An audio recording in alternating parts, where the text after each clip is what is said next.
This is Professor Michael Chapman. I'm one of the most experienced IVF doctors in Australia. I believe that an important part that I can contribute is to educate patients in relation to fertility, infertility, and all that involves. These series of podcasts help to educate you. I hope they are helpful to you.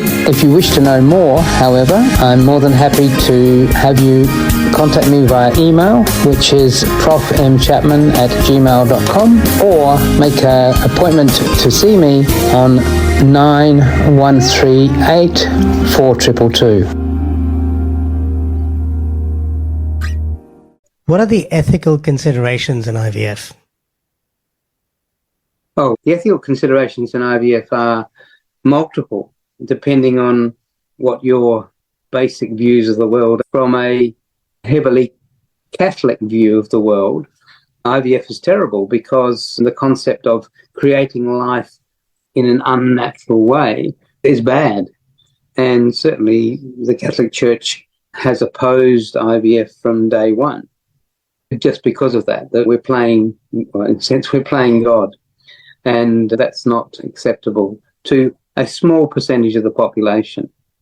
It's interesting that certainly some of the big fights we've had in Parliament in relation to IVF have been due to the opposition of strong Catholic influences. Although what is interesting is a number of these truly Catholic people have actually resorted to IVF when everything else has failed.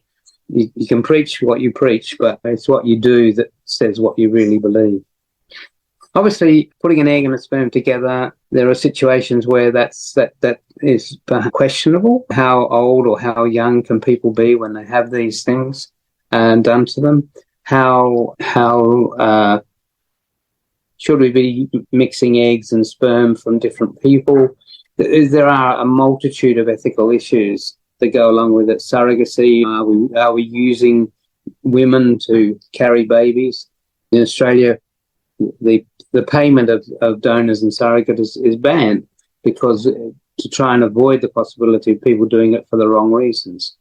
We believe in altruism.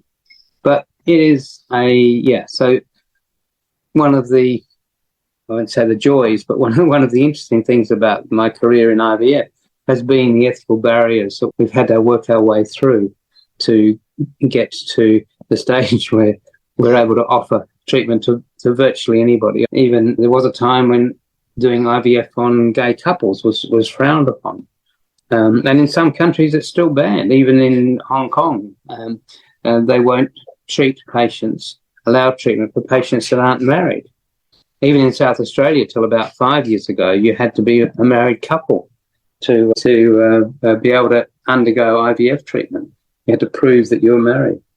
So it's an ethical minefield, and we've wended our way through it. And I think getting closer and closer to, first of all, the world accepting that IVF is a good treatment and not just an experiment. And that, as one Catholic politician said to me, pointing his finger at me, said, I accept IVF because God gave you, i.e. a fertility specialist, the power to create life. So therefore it's okay because God gave the power to me, even though it contravened what the Pope was saying. Yeah, full of ethical issues. Look, in your practice, you've probably seen a few different cultures, religions. How do they tend to perceive IVF in different situations and in terms of reproductive rights? Do you have any thoughts on that? Yeah, obviously there are differences. I worked in Saudi Arabia and doing IVF, and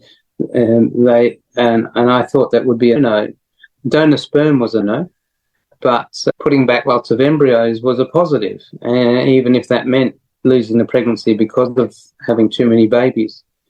Yes, so there are varying differences between populations. Well, it's not really populations; it's religions, but ultimately, the making of a child has overridden most of those views of, or the held views of, the various religions around the world.